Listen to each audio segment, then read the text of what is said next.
She got lost in the desert and found an old phone booth. The phone was dead until suddenly it rang. One key, one phrase, and a hidden box drew her into a network of people who disappeared without a trace. Subscribe and write in the comments which city you are watching from. The last stretch of the descent felt endless, as if the mountain itself had decided to hold her back, refusing to release her into the open desert. Ellie Matthews moved slowly, her breath shallow and sharp from hours of climbing under the punishing Nevada sun.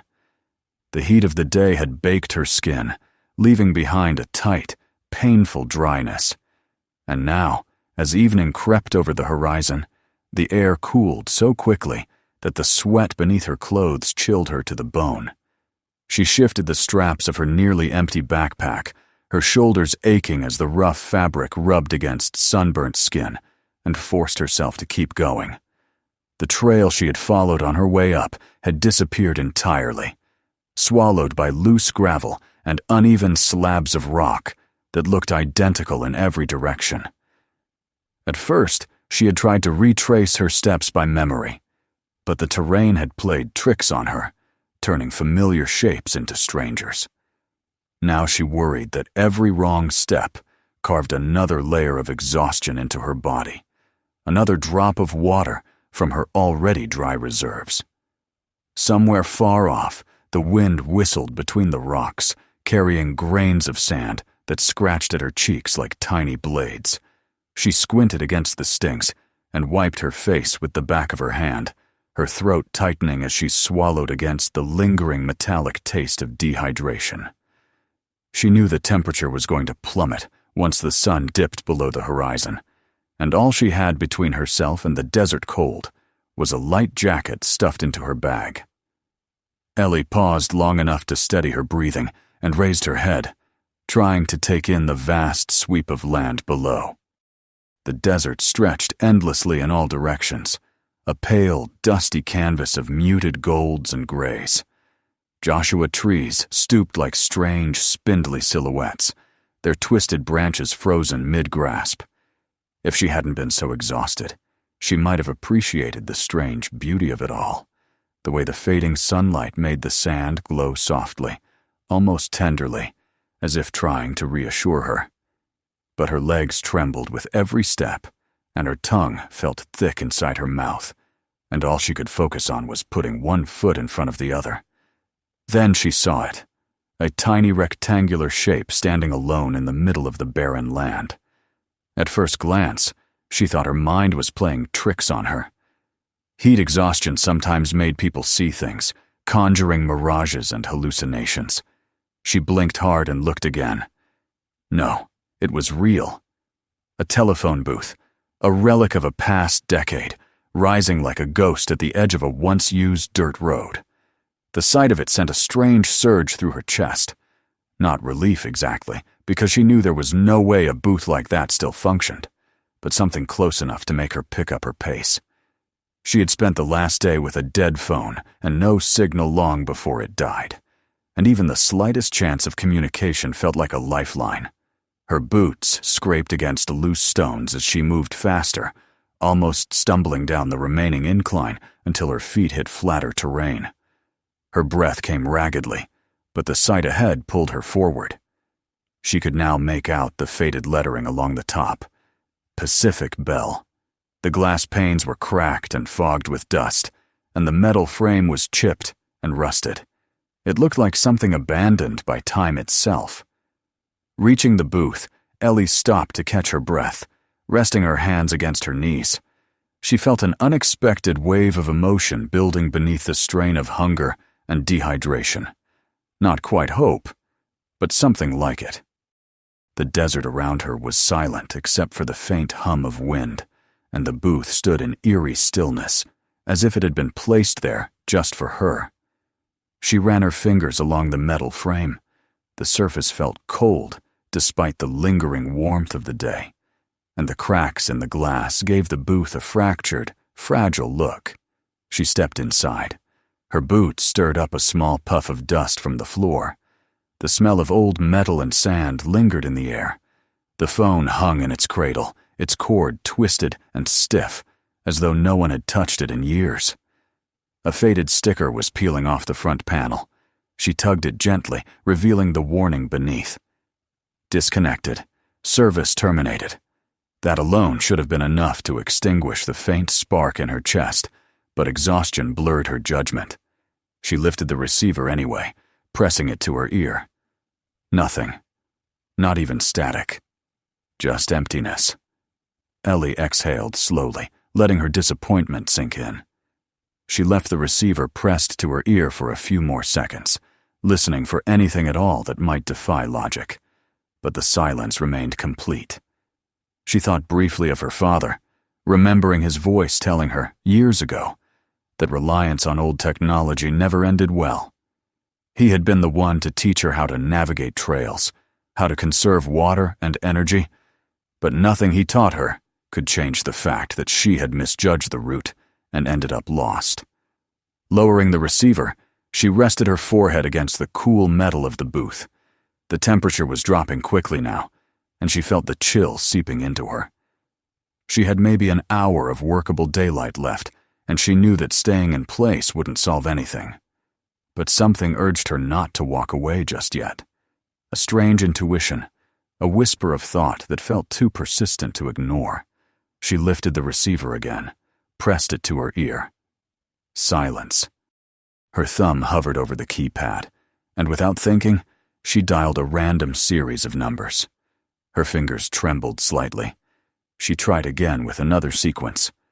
Nothing.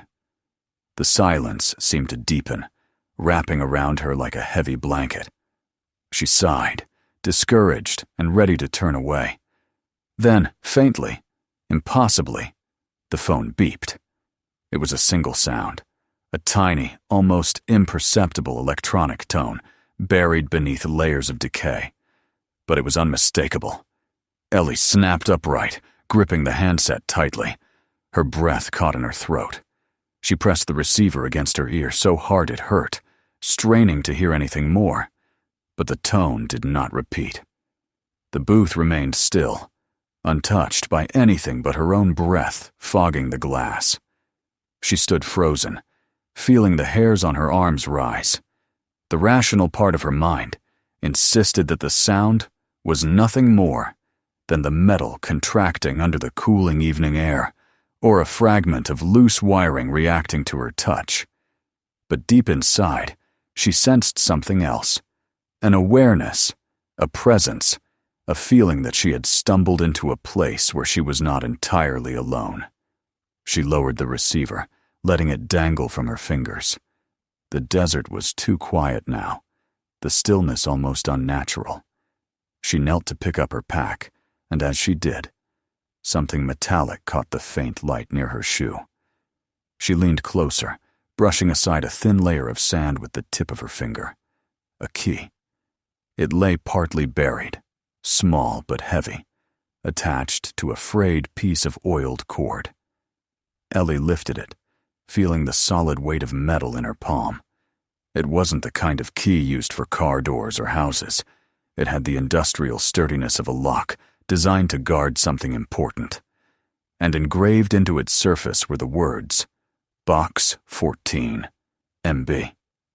She frowned, running her thumb over the letters. She had never seen anything like it. Who would leave a key like this inside a broken-down phone booth miles from any settlement? And what did MB stand for? She searched the inside of the booth for any markings or compartments she might have missed. That was when she noticed the thin, deliberate scratch on the metal panel beside the receiver, a mark shaped like a downward arrow. Her heartbeat quickened. She traced the arrow with her fingertip, following its line to the floor. A small crack along the base of the metal frame caught her attention. It was so subtle she would never have noticed it without the arrow. Her hand shook slightly as she pressed her fingers into the crack. She expected nothing, just cool metal and sand. Instead, she felt a small indentation. A lock. Ellie stared at the key in her hand. Box 14. MB. Her breath grew shallow. She knelt on the dusty floor and inserted the key into the hidden lock. It slid in effortlessly, as though it had waited years for this exact moment. She turned it slowly. A soft click echoed through the booth, and a small section of the metal base loosened, shifting slightly upward. With trembling hands, she pried open the rectangular door, exposing a dark, hollow space within the foundation. Inside lay a metal box, dented and coated in rust, but unmistakably sealed with purpose. Just as she reached inside, the phone behind her crackled. The sound jolted her upright, her head striking the side of the booth.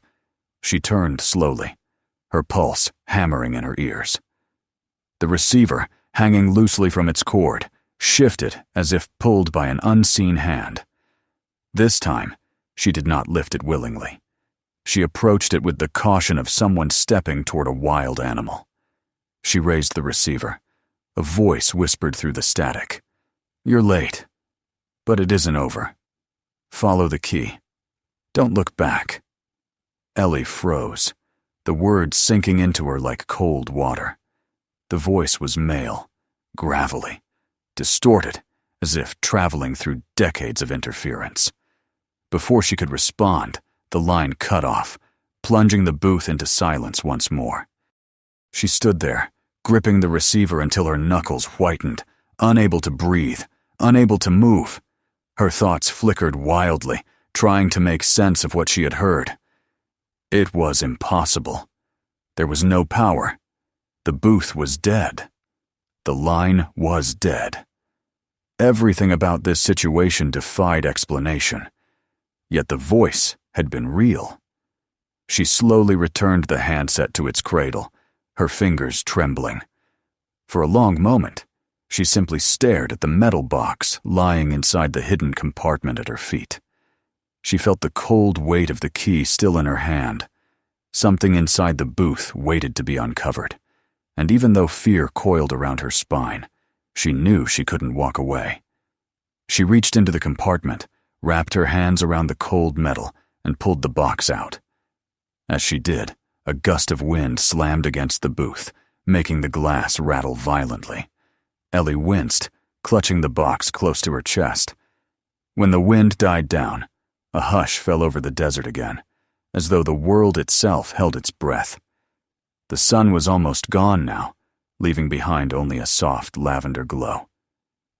Ellie stepped out of the booth, the metal box tucked securely in her arms. She looked around once more, scanning the empty horizon. Not a single sign of life, just her heartbeat echoing in her ears, and the faint hum of night beginning to arrive. She stood there, alone with a box from a stranger, a voice from nowhere, and a key engraved with initials she did not yet understand. A strange certainty settled over her, something deeper than instinct. This place had been waiting for her, and whatever lay inside the box was going to change everything. Ellie stood in the fading light, holding the metal box as though it were a living thing, something that might shift or breathe if she loosened her grip. The desert around her had begun to darken into muted shades of violet and gray, the last threads of sunlight dissolving behind distant hills. The phone booth, silent now, stripped of its impossible voice, looked smaller from the outside, almost harmless. But Ellie knew better. Whatever she had stumbled into was not harmless, and certainly not accidental. She felt it in the weight of the box, in the cold metal beneath her fingers, and in the uneasy, electric awareness that still lingered in her chest. Something had begun here, whether she wanted it or not. She walked a few steps away from the booth and knelt beside a flat stretch of ground. Her legs trembled from exhaustion, and her hands, unsteady from adrenaline, fumbled with the clasp of the metal box. The lock resisted at first, as though reluctant to yield after so many years buried beneath dust and sand. With a firm twist, it clicked open, the sound sharp in the heavy quiet of evening. She lifted the lid. A faint scent rose. Old paper, rust, and the dry mustiness of something forgotten long ago.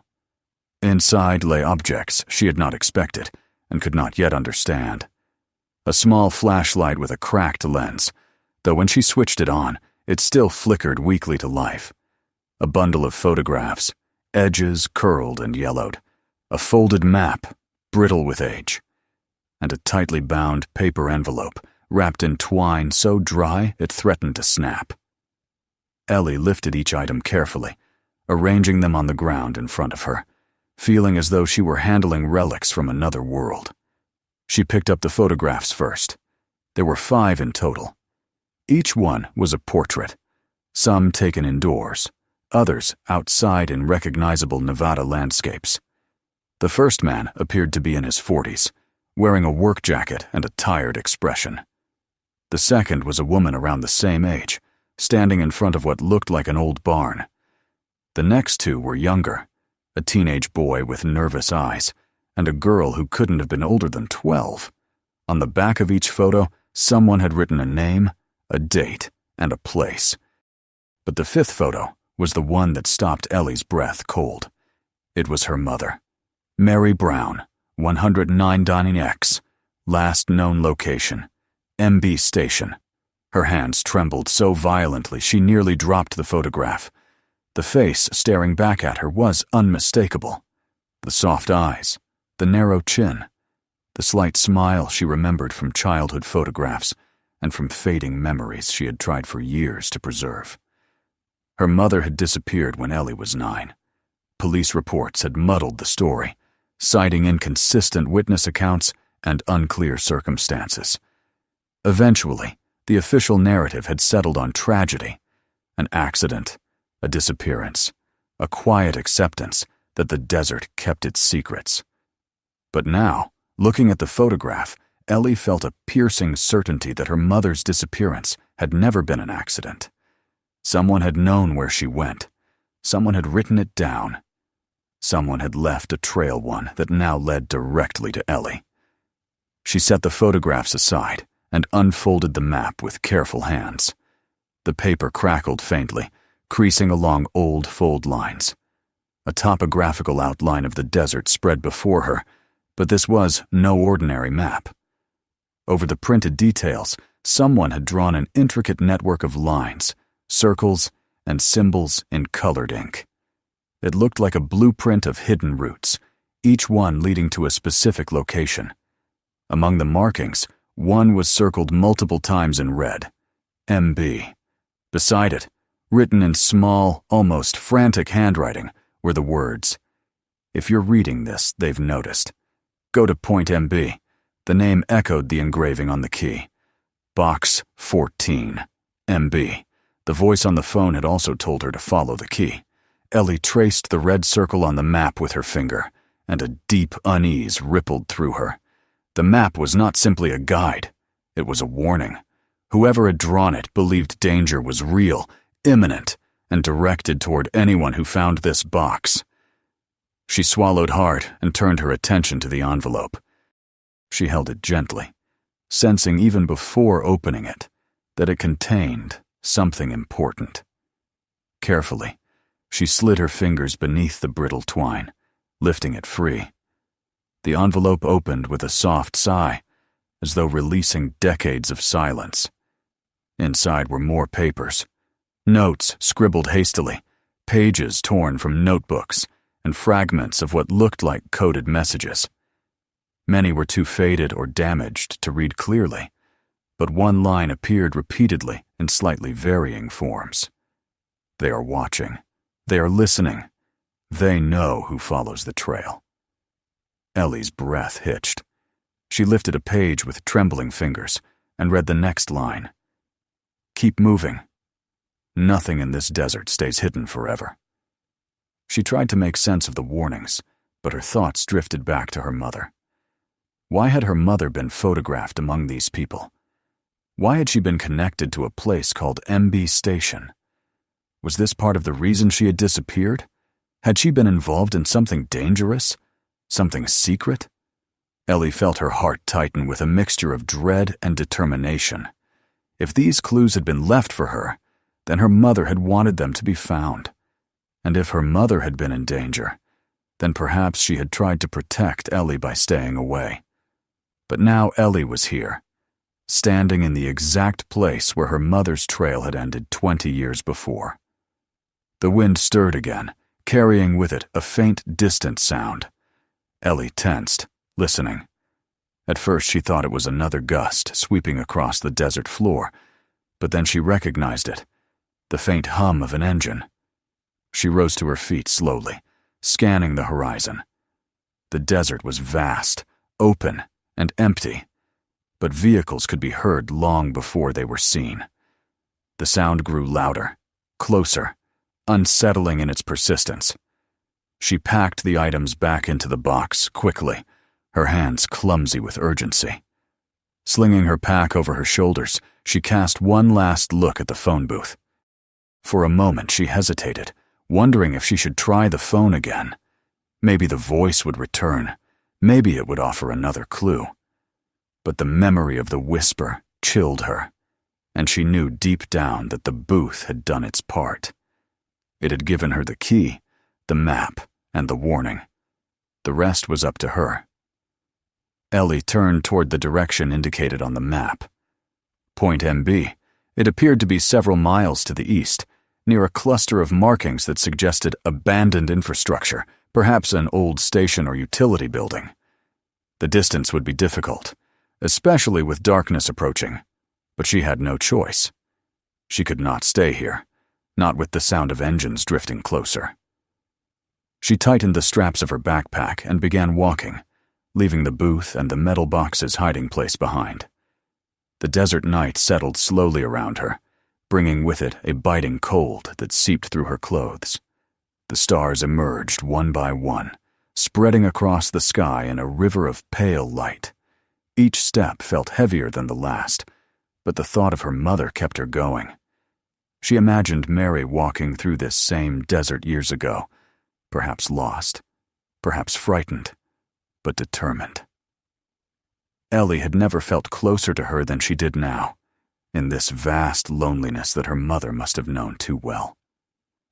After nearly an hour of walking, Ellie reached a ridge that offered a view of the land ahead. There, in the distance, stood the silhouette of a building, low, rectangular, abandoned long ago. A rusted sign lay half buried in the sand nearby, its lettering faded beyond recognition. This had to be the old station. She descended the ridge slowly, her legs aching, and approached the building with caution. The structure was in disrepair, its walls buckled and its roof sagging, but the doorway remained intact. She stepped inside. The air was stale, thick with dust, and the dim light of her fading flashlight illuminated only fragments of the room at a time. Old control panels lined one wall, their gauges and meters frozen in time. A tangle of wires hung from the ceiling, brittle and frayed. She swept the light across the floor, searching for anything that might connect this place to her mother or the box. A metallic glint caught her eye. She moved closer, kneeling beside a rusted panel. A small rectangular opening had been pried open, revealing a narrow compartment. Inside lay another key, smaller and more tarnished than the first, marked with the engraving S23. Beneath it was a torn slip of paper with shaky handwriting. Second point. "They are looking for us." Ellie's pulse quickened. The clue was real. Someone had planned this route meticulously, leading from one hidden point to another, like steps in a puzzle meant to be solved only by those who knew the code. But who had created this trail, and how many others had walked it before her? She pocketed the key and stood, her flashlight beam drifting across the debris. She took a few steps toward the doorway when she froze. Outside in the distance, lights flickered. Brief, sharp flashes cutting through the darkness. Headlights. A vehicle was moving across the desert floor, slowly, deliberately, nearing the station. Ellie felt her breath catch. Her instincts screamed at her to run. She extinguished the flashlight and slipped behind a section of collapsed wall, pressing herself into the shadows. The engine noise grew louder. Dust rose beneath the vehicle's tires as it approached. She watched, barely breathing, as it stopped near the station. 2 doors opened. 2 figures stepped out, silhouetted against the headlights, their movements quiet and controlled. They were not hikers, not wanderers, not lost travelers. They were looking for something, or someone. Ellie's heart pounded as she sank deeper into the shadows, gripping the edge of her backpack as though holding on to a lifeline. She could hear the men's boots crunching over the gravel, their slow, deliberate steps approaching the station. Their voices were low, indistinct, but something about their tone made her skin prickle. They spoke with purpose, not confusion. They were not searching, they were tracking, and they were getting closer. Ellie closed her eyes for a moment, steadying her breath. She forced herself to remain completely still as the footsteps passed near her hiding place. One of the men's flashlights swept across the floor, illuminating the dust she had disturbed. The beam hovered for a moment, then moved on. They continued toward the control panels, their conversation now clearer. "She found it," one man said, his voice firm. The compartment was opened. "So she's heading to the next point," the other replied. "We're behind, but not for long." Ellie felt cold terror wash over her. They knew about the trail. They knew she had opened the box. They were following the same map she was, except they were hunting her. After what felt like an eternity, the men exited the station. Their vehicle rumbled back to life, headlights sweeping across the desert as they drove off in the direction Ellie had come from. She waited until the sound faded completely, then forced herself to stand. Her legs felt like they belonged to someone else, weak and unsteady. But she had no time to rest. The map showed a third point, an old mining site deeper into the hills. That was where she had to go next. Not because the voice had told her, and not because she felt obligated to follow the path. She had to go because it was the only place left where she might find answers. Answers about her mother. Answers about this secret network. Answers about the people now chasing her. Clutching the new key, Ellie slipped out into the cold desert night. The moon hung low, casting a pale silver glow over the land. The world felt both vast and suffocating, every shadow alive with possibility and danger. She inhaled deeply, gathering what little strength she had left. Then she walked, toward the mine, toward the truth, and toward the darkness waiting to meet her. The desert night had deepened into a cold, metallic darkness by the time Ellie left the crumbling station behind her. A thin ribbon of moonlight stretched across the barren landscape, silvering the rocks and brush just enough for her to navigate, though every distant shadow felt like a threat. The vehicle containing the 2 men had driven off toward the horizon, its headlights flickering intermittently until they disappeared into the vastness of the desert. But Ellie knew better than to believe she was safe, simply because they were no longer in sight. If they had tracked her this far, they were capable of circling back, approaching from any direction, or lying in wait along the route she had yet to take. Her only advantage was the darkness, and the fact that she was already moving while they assumed she was still near the station. She gripped her backpack straps tightly and quickened her pace, keeping her steps light on the sand to avoid making unnecessary sound. The map's next marked point lay several miles deeper into the desert, near a cluster of mining tunnels etched into the foothills years before she was even born. Mines that had once promised fortune and prosperity, then collapsed into silence and abandonment when the veins dried up or the companies pulled out. Places long left to the bats, the dust, and the occasional wanderer foolish enough to sneak inside. But now those tunnels seemed less like relics and more like corridors into something hidden, something preserved deliberately. A network of secrecy running beneath the desert's surface, connecting places no one else knew existed. Ellie walked for what felt like hours. The cold seeped through her boots and into her bones, but she refused to slow down. She had begun to understand something important. Whoever had created this trail had done so with a purpose. Each point had been intentionally hidden, protected by the geography and the obscurity of the desert, and each point had been designed to lead to the next. She wasn't wandering randomly. She was following a path that someone had laid out long ago, a path her mother had once walked. And the fact that someone else was now walking it behind her meant that the danger her mother had faced still existed, alive and hunting, decades after Mary's disappearance. When the hills finally rose ahead of her, looming in jagged silhouettes against the night sky, Ellie's breath caught in her chest. The entrance to the abandoned mine was unmistakable. Even from a distance, she could make out the faint outline of rusted steel scaffolding and the rotting wooden beams that framed the opening. The mine had a presence, a stillness that felt unnatural, as though holding its breath for the first visitor in ages. The air around it felt colder, heavier, almost as if the darkness inside was seeping outward. Ellie paused at the edge of the entrance. Her flashlight flickered weakly again, reminding her how little battery she had left.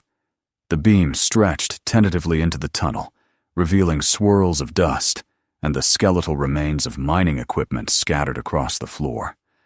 The silence was overwhelming. Even the wind seemed to have stopped as she stepped inside, as though unwilling to follow her into such a forsaken place. Each step echoed faintly along the old wooden planks, and Ellie forced herself to move slowly, afraid that any louder sound might wake something sleeping in the depths. Her breath made small clouds in the cold air. The walls around her felt close, oppressive, and the darkness swallowed everything beyond the weak cone of her flashlight. She could almost imagine her mother walking this same tunnel decades ago, her footsteps a ghostly echo trailing behind Ellie now. She wondered what Mary had felt. Fear, determination, urgency? Had she known she was being pursued? Had she hoped for rescue, or had she already made peace with the fact that she might never return? The tunnel eventually widened into a larger cavern where remnants of mining carts lay overturned, their rusted wheels almost fused to the ground. Broken rails twisted along the floor like skeletal remains, and the stale air smelled faintly of old oil and earth. Ellie swept the light around the room, searching for any sign connected to the map or the key she carried. It was only when her flashlight landed on a door that looked out of place in the decaying mine, that she felt her pulse quicken. The door was made of thick steel, far newer than the rest of the mine. It had no handle, only a keyhole and a faint marking above it. S23. Ellie froze. That was the second key she had found. Her hand trembled as she reached into her pocket, feeling the cold metal against her skin. She approached the door slowly, half expecting someone or something to emerge from the darkness behind her. But the cavern remained silent. She inserted the key. It slid in with unexpected smoothness, as though it had been waiting all these years for this exact moment. When she turned it, she heard a deep internal click, followed by the slow, grinding sound of metal mechanisms shifting behind the door. The heavy slab swung inward on its own weight, releasing a gust of air that smelled strangely preserved, untouched by time. Ellie stepped inside the secret room and felt her breath catch. The space was far more organized than anything she had seen on the trail, so far flooded with shelves, filing cabinets, boxes, and an array of old equipment. The walls were lined with maps and charts pinned in careful rows. A single emergency lamp flickered in the corner, giving the room an eerie half-lit glow. Dust lay thick on everything except a few central tables, as though someone had worked there recently, or had returned occasionally to maintain the space. But what struck her most were the documents. Stacks upon stacks of files detailing names, locations, dates, and coded references to people who had vanished from public record. Many of them matched the style and structure of the notes she had found in the metal box. Some files described individuals fleeing dangerous organizations. Others referenced covert relocations, witness protection routes, and coded transmission systems. Ellie's eyes widened when she recognized several references to telephone booths, not just random ones, but specific models placed at specific coordinates across remote desert areas. A network. A covert network designed to allow people to disappear, to communicate through hidden channels, to move unseen through the vast and empty spaces of the Southwest. And her mother had been part of it. Ellie moved deeper into the room, scanning the tables until she found something that made her freeze. There, tucked beneath a stack of maps, was a folder labeled MB, Operator Notes, her mother's initials. Ellie lifted the folder with trembling hands. The pages inside were brittle and yellowed, but the handwriting was unmistakably her mother's. Rounded letters, the occasional flourish, the same style she remembered from school lunches and birthday cards long ago. Tears stung Ellie's eyes as she flipped through the pages. Her mother had written about coordinating safe passages, guiding individuals through checkpoints, and monitoring communications between booths and stations. But the last several entries grew increasingly frantic, the ink deeper and sharper. Compromised. They know. Must move everything. Last resort activated. No contact after this point. Ellie pressed a hand to her mouth. Her mother had been trying to escape just as Ellie was now. She was part of something far bigger, something dangerous enough to force her into hiding. And the trail she had left, a trail now guiding Ellie, had been her last attempt to ensure someone might uncover the truth if everything else failed. A sudden clatter echoed through the tunnel outside, jerking Ellie out of her trance. She froze, straining to hear. It could have been a rock falling, a distant tremor, or an animal brushing past debris. But instinct told her otherwise. The sound was too sharp, too deliberate. Someone was in the mine. Her pulse surged as she extinguished the small emergency lamp on the table, plunging the room into deeper darkness. She ducked behind one of the filing cabinets, just as footsteps entered the outer cavern. She held her breath, listening to the slow, methodical rhythm of someone searching. A flashlight beam sliced through the cracks in the door, illuminating slivers of dust in the air. Ellie pressed herself tightly against the cold metal cabinet, willing herself to disappear into the shadows. The footsteps stopped just outside the hidden room. Ellie closed her eyes, terrified the intruder might find the open door or notice the presence of recent disturbance. She could feel her heartbeat hammering against her ribs. Every breath threatened to betray her. After several agonizing moments, the beam of light moved on, sweeping across the cavern and disappearing down another tunnel. She waited long after the footsteps faded before daring to move. When she finally emerged from her hiding place, her knees trembled so violently she had to grab the edge of a table to steady herself. She realized that staying in the room any longer was too dangerous. If they had tracked her to the station, they could do the same here. She needed to take what she could, leave immediately, and head toward the next point on the map. Using the remaining battery of her flashlight, Ellie scanned the room one last time, selecting only what might be essential. She folded a copy of one of the larger maps that outlined the entire network and tucked it carefully into her pack. She placed her mother's notes alongside it. Before she turned to leave, her gaze caught on a dusty radio receiver sitting on a lower shelf. Something about it looked familiar. She hesitated, then reached out and turned the dial. Static filled the room. She tried another frequency. More static. Then, faintly, through a low haze of interference, she heard a voice. The same voice she had heard through the phone booth. Deep, gravelly, familiar. "You're close. They're closing in faster than expected. The water tower. It's your last route." Ellie's breath caught. She tried to speak, but she remembered too late that the radio couldn't transmit. It was receive only. She reached instinctively toward the radio as if she could force it to answer her, but the signal crackled and faded into emptiness. Silence returned. Ellie stood alone in the darkness of the mine, the echo of the voice lingering like a warning. She stepped out of the hidden room, closing the steel door behind her. The key remained in the lock. She didn't dare take it for fear of losing precious seconds.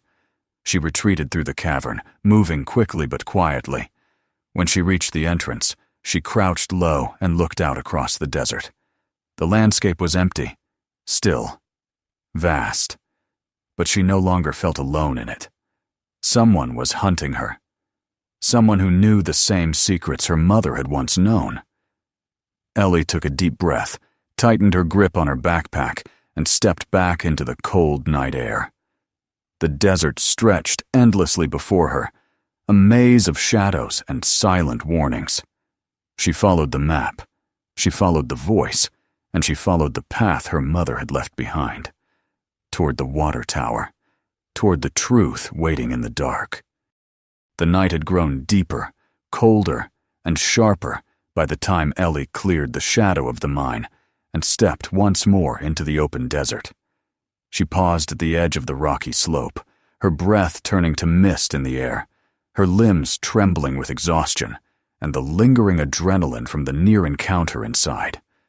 Behind her, the hills loomed like dark giants, their jagged silhouettes hiding tunnels she knew she could never return to. Ahead lay miles of sand and scrub, stretching out under a moon so thin it offered barely more than the faintest silver glow. Somewhere beyond that expanse stood the water tower, the final point on the map, the place the voice had insisted she reach. The wind rustled through the sparse brush as she descended, carrying the distant, almost imperceptible hum of an engine that sent a chill down her spine. Whether it was real or simply the phantom echo of her fear, Ellie couldn't tell. But she didn't slow down. She kept her gaze fixed on the desert, determined to move without hesitation. Every fiber of her being urged her forward, toward the one place left where answers waited. She walked quickly across the uneven terrain, relying on moonlight, instinct, and the remnants of adrenaline coursing through her tired muscles. With each step, the cold seeped through her boots and into her bones, making her jaw clench and her breath shallow. Her backpack felt heavier than ever, weighed down not by the few items she carried, but by the knowledge of everything she had now uncovered. The truth about her mother, the hidden network beneath the desert, the people who had vanished, the people who were now hunting her. She felt as though she was carrying all of it on her shoulders, and the desert seemed to stretch endlessly beneath that weight. Yet she continued onward, driven by the promise of answers waiting at the water tower, answers that might finally reveal what had happened to Mary Brown. The tower appeared at first as nothing more than a dark speck on the horizon. Ellie blinked, wiped at her eyes, and forced herself to focus. Slowly, the structure grew clearer, a tall, cylindrical shape atop steel supports, rising out of the desert like a sentinel. Its silhouette cut sharply against the night sky, its rusted frame and skeletal pipes twisting upward like the bones of some long-forgotten machine. Even from afar, Ellie felt a strange pull toward it, the same kind of pull she had felt at the phone booth and the mine, as though the tower itself recognized her approach. She tightened her grip on her backpack and lengthened her stride. As she drew closer, the enormity of the water tower became undeniable. It towered over the surrounding land, its massive tank looming above the ground on thick metal legs crisscrossed with ladders, beams, and narrow platforms. The steel had darkened with age, streaked with rust, and years of exposure to wind and sand. The ground beneath it was littered with old bolts, fragments of pipe, and remnants of maintenance equipment long since abandoned. Ellie paused beneath the structure, and tilted her head back, gazing upward. The vast underside of the tank seemed to swallow the moonlight, creating a pool of dark shadows around her. She scanned the tower's legs until she spotted the ladder leading upward. A wave of hesitation struck her. Her muscles ached, her fingers were numb, and the climb seemed impossible. But she knew what she needed was at the top. Drawing a deep breath, she placed her hands on the cold ladder rungs and began to climb. The metal bit into her palms, but she pulled herself upward steadily, step by step. The tower creaked softly beneath her weight, and every few feet she paused to listen, terrified she might hear footsteps approaching through the desert. But the night remained eerily still. When she finally reached the platform beneath the tank, Ellie paused to catch her breath. The wind was stronger up here, chilling her even further. She pulled herself onto the platform and turned to look out across the desert. From this height, the landscape spread before her like an endless sea of shadows and pale dunes, dotted with stunted bushes and jagged rocks. In the distance, faint vehicle lights glimmered briefly, moving, searching, sweeping the land with cold determination. They were out there. They were closing in. Ellie felt her chest tighten. She turned back to the tank and scanned the underside carefully. Her mother's map had indicated a hidden door or panel near the upper support beams. She moved cautiously along the narrow platform, her fingers brushing over the cold surface of the tank, searching for any irregularity. It was near the back of the structure that she found it, a faint seam, almost invisible, except for a small indentation shaped like a lock. Ellie reached into her pocket and pulled out the key from the phone booth. Her breath caught as she recognized the shape of the keyhole. She inserted the key and twisted gently. The metal clicked softly and the panel shifted. Ellie lifted the hidden door. A small chamber lay inside the tank's lower wall, a cramped space, barely large enough to step inside, but somehow sheltered, preserved. She pulled herself into the chamber, her heart pounding as she looked around. It was dimly lit by a small battery lantern left on a shelf, its faint glow casting shadows across the small room. The air smelled like old paper and metal, and on the narrow table inside, resting among a few scattered items, lay a sealed envelope with her name written across it in her mother's hand. Ellie's vision blurred. She reached out with trembling fingers and picked up the envelope, tracing the letters as though afraid it might vanish. She slowly tore it open, took out the folded sheet inside, and began to read. The writing was unmistakably her mother's, marked by the same looping letters Ellie remembered from childhood notes slipped into lunch boxes and birthday cards. If you are reading this, Ellie, it means you have found your way through the door I hoped you would never need to open. Her hand shook. She forced herself to continue. There was no accident. I did not disappear because I wanted to leave you or because I lost my way. I was part of a network that protected people who were hunted, threatened, or silenced. We helped them vanish through routes others could not trace. But in time, those we hid from grew closer. I became a target, and the danger reached too close to you. I had no choice but to disappear, not for myself, but to save you. Ellie pressed the letter to her chest for a moment, feeling a surge of grief and longing. Then she read further. I have left this trail for you only if you were ever forced onto it. Only if the danger that hunted me now hunts you. Follow the last point. There is one person left who knows everything, who can finish what I could not. Do not trust the ones who follow the shadows of the trail. They will not stop until they have taken everything from you. She lowered the letter, her heart aching. So it was true.